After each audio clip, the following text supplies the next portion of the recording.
gusto nila mag-impeachment, diba? So apparently, pakiramdam ko at sa tingin ko sa mga nangyayari, wala silang kaso for impeachment. Kaya sila nandyan. Kaya sila sige hanap ng kung ano ang gagamitin nila. Ngayon, ang track ni Franz Castro, ni Trillanes, is impeachment. Gumawa sila ng isa pang track na resignation. Parang papalabas nila, impeach ka namin for wrongdoing, whatever. And then, itong isang grupo na ito, umalis ka dyan. Kasi kapag hindi ka umalis, kapit-tuko ka. Pero, hindi naman kasi ako sasagot sa young guns. Dahil, kailangan ko sumagot sa 32 million na bumoto sa akin. Hindi sa isa or dalawa na tao. Kaya, hindi ako aalis dito. Dahil nilagay ako ng mga tao dito, believing that I will work for the country. And that is what we did. We worked.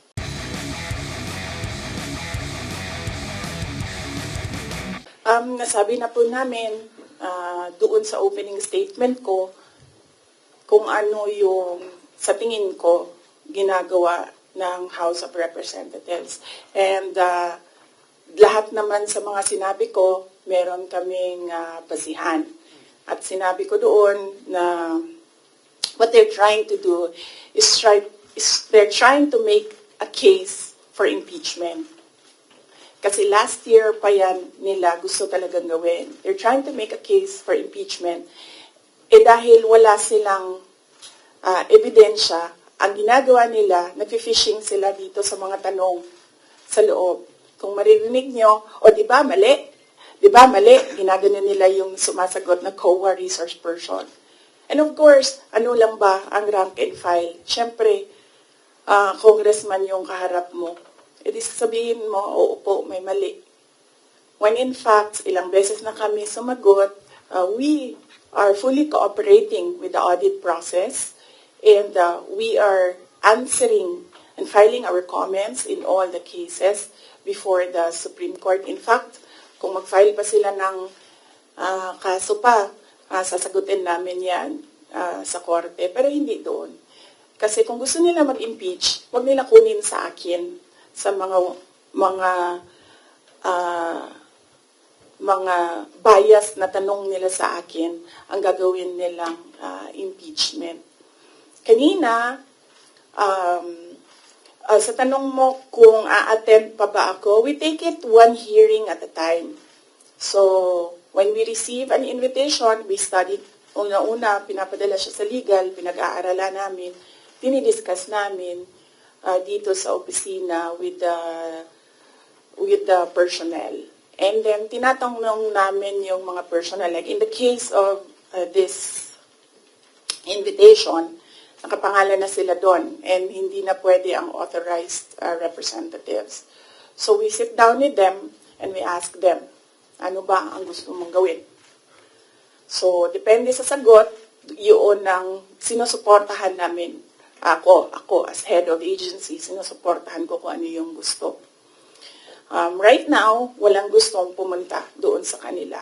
Kasi ang concern ng lahat is yung pamilya nila. Sa kanila daw, sarili, walang problema because they are government employees. So, makakasagot sila. Ang hindi daw nila makontrol is yung paninira sa pamilya nila. At yun ang concern ng lahat ng employees ng dito ng Office of the Vice President. And sabi din ng legal namin, there are valid legal points or legal questions sa nangyayari na hearing, which is the contempt of the letter to Congressman Joel Chua kaninang umaga. Unang-una doon, yung privileged speech mismo ni Congressman Valeriano nagsabi ng unverified claims. So paano ka maggagawa ng hearing based on unverified claims? Hanapin mo muna yung mali. Tapos ka mag-hearing. Hindi yung doon mo hanapin yung mali sa hearing. Pangalawa, ito yung punto ko nung last akong pumunta sa kanila. Nakalagay sa batas. nakalagay sa Constitution natin. Inquiry in aid of legislation. Hindi siya gumamit ng investigation. Sabi niya doon, persons, the right of persons shall be respected. Hindi siya nagsabi ng witnesses. Pero pagdating mo sa rules sa loob ng House of Representatives, rules nila in aid of legislation, ginagamit na nila interchangeably. Inquiry and investigation, persons and witnesses. Mag-decide mo na sila, ano ba sila doon, korte o hindi? Hindi naman sila korte. Paano ko nasabi na gumagalaw sila na parang korte? Nilagay nila doon. The rules of court are supplementary to these rules. So, ibig sabihin, gumagamit na sila ng rules of court. Ang ginagawa nila doon na is an investigation that is akin to the judicial process na ginagawa ng NBI, na ginagawa ng DOJ, na ginagawa ng mga piskal. At ang isa pang punto namin doon sa sulat ay nakalagay doon sa Constitution. The rights of persons appearing therein or affected thereby shall be respected. Nakalagay doon. So, ibig sabihin, dahil in aid of legislation lang ito, at hindi naman ito prosecution or investigation, ibig sabihin, pwede humindi ang tao. Diba? Kasi, ayoko sumali sa pag-craft ng legislation nyo, bakit nyo ako pipilitin? Di maghanap kayo ng ibang resource person. Ang dami namang previous vice presidents dyan.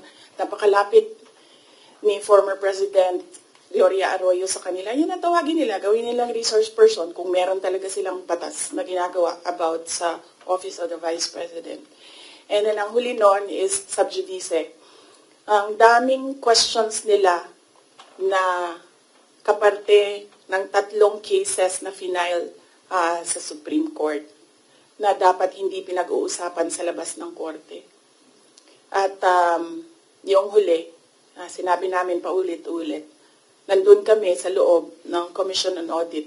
Nag-participate kami sa audit process. Kahit na yung audit na yan, dumating lang yan pagkatapos nila na mag-usap ng Makabayan Block at ni Speaker Romualdez na atakihin ang confidential funds. So, masagot pa rin kami kahit alam namin kung ano ang motibo sa audit.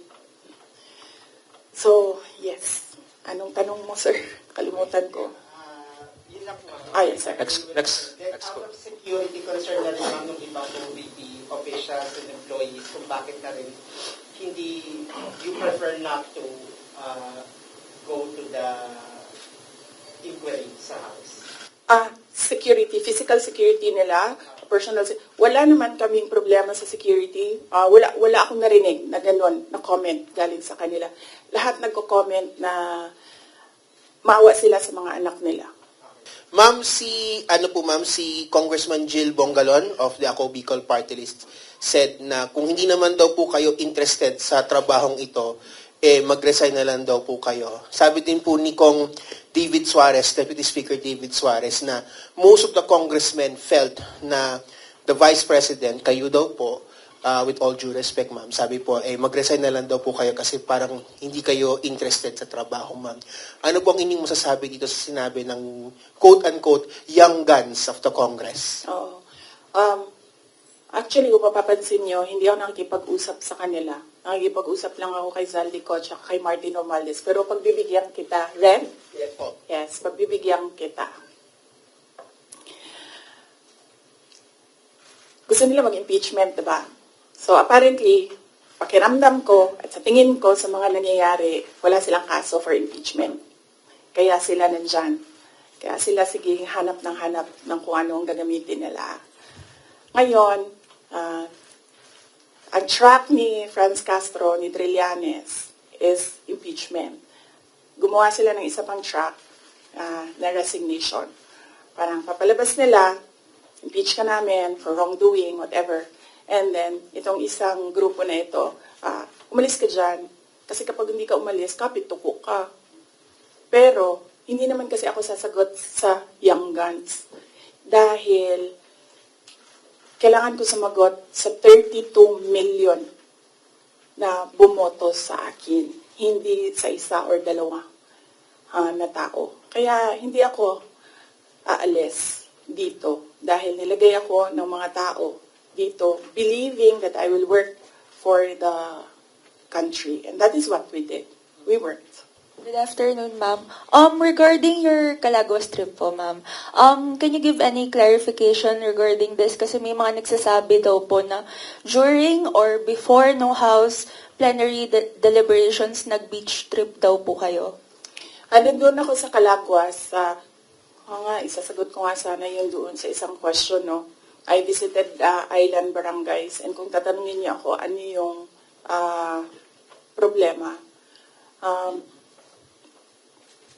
Unang-una, ganun pa rin, access to medical care. Dahil island barangays sila, usually pag nagkakasakit daw yung mga tao doon, hindi na nagpapagamot. Doon na lang din sila namamatay.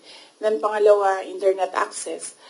Kuryente, wala silang kuryente doon, generator ang gamit nila. Pag walang capacity para gumasto sa gasolina, wala talagang kuryente doon sa gabi.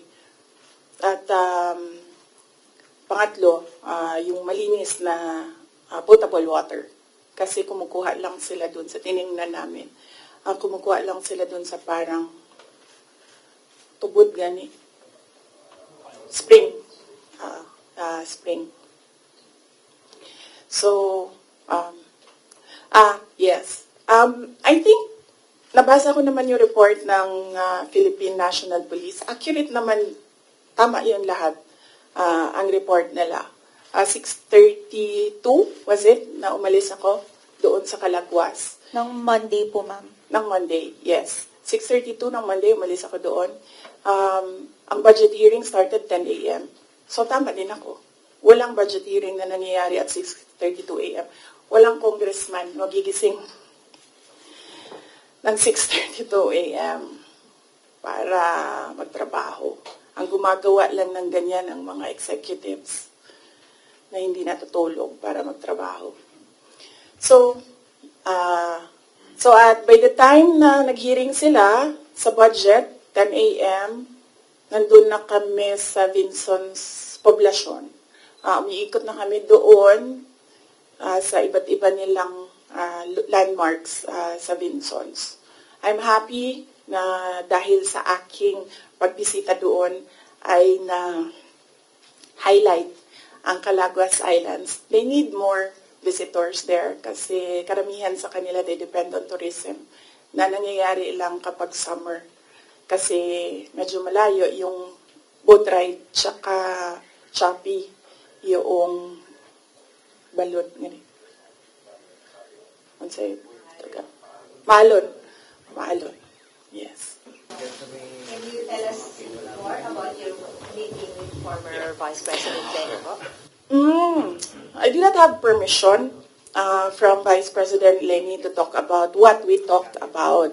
Pero ito lang yung gusto ko sabihin din sa mga tao.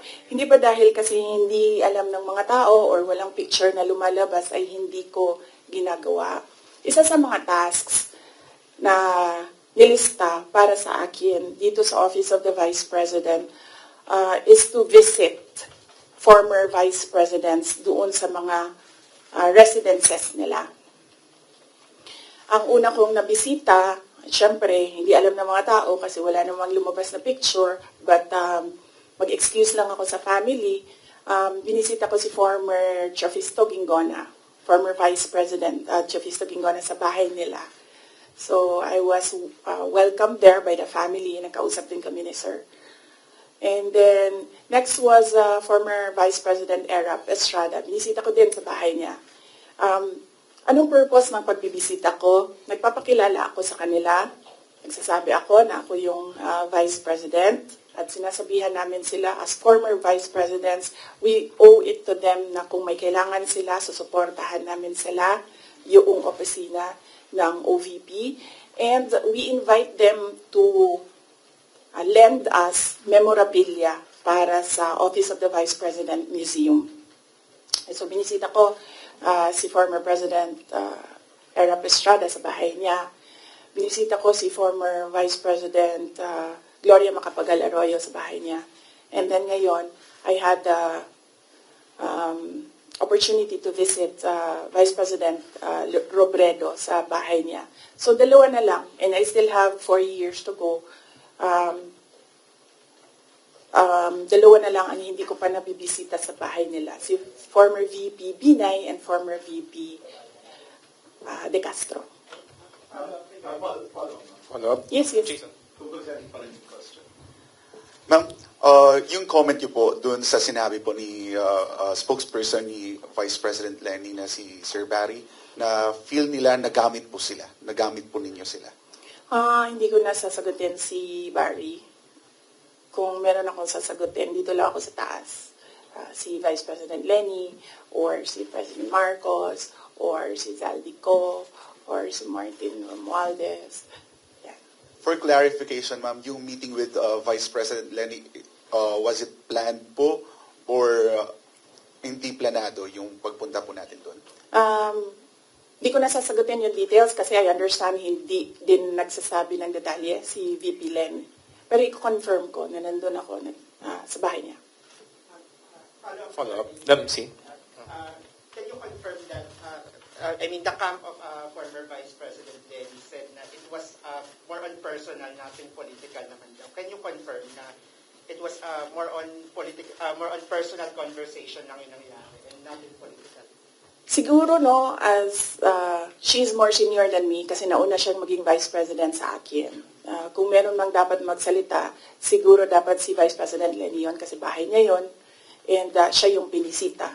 So, napaka-assuming ko naman kung ako yung magkukwento, ako na nga yung bisita, ako pa yung madaldal. So, kung si Vice President Lenny Robredo ay walang sinasabi, respetuhin natin kung ano yung gusto niya. Pero more personally, like what she said. Same answer yung kanina. Next question. Follow-up ka. Lance. From this watch plus one this year. Siyempre, nagkaroon po ng ilang parang ideas na possible daw na magka-alyansa in the future because of that meeting. Pero kayo po ba, bukas po ba kayo na in the future ay makipag-alyansa sa politika with former VP Robredo? Hindi yan yung nasagot ko, no? Pero nasagot ko na yung question about political alliances noong araw na umalis ako sa Department of Education. Sabi ko doon, inimbita ako ni President Marcos na sumama sa kanila. Inimbita din ako ni former President Duterte na sumama din sa kanila. And right now, hindi ako, ang sinasabi ko nga noon, I'm single and ready to mingle. But right now, hindi ako handa na sumama kahit kanino man because kailangan ko muna ayusin at ipagtanggol ang Office of the Vice President. So nandun tayo sa protect the Office of the Vice President na isa sa mga, of course, duties ng Vice President. Next question, Kat Domingo, ABS-CBN. Ma'am, still on this topic, mayroon pong ibang mga political analysts who are saying that who are accusing you of using your visit to Naga as a diversionary tactic, allegedly, doon sa mga intrigue sa inyo sa House of Representatives, particularly the budget hearing. Your defense to this, ma'am?